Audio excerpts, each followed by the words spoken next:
खान के अगवा की कोशिश, अदाकारा बाल बाल बच गईं। मारूफ पाकिस्तानी अदाकारा निम्रा खान ने सोशल मीडिया पर एक वीडियो जारी की है जिसमें उन्होंने बताया कि गुज़िश्ता रोज उन्हें अगवा करने की कोशिश की गई थी।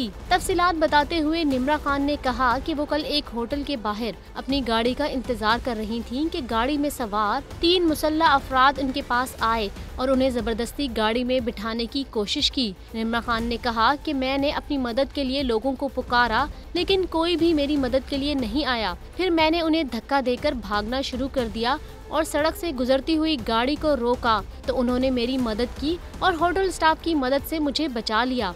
निम्रा खान ने अफसोस का इजहार किया कि हम यौम आज़ादी तो मना रहे हैं लेकिन इस मुल्क में कोई भी महफूज नहीं।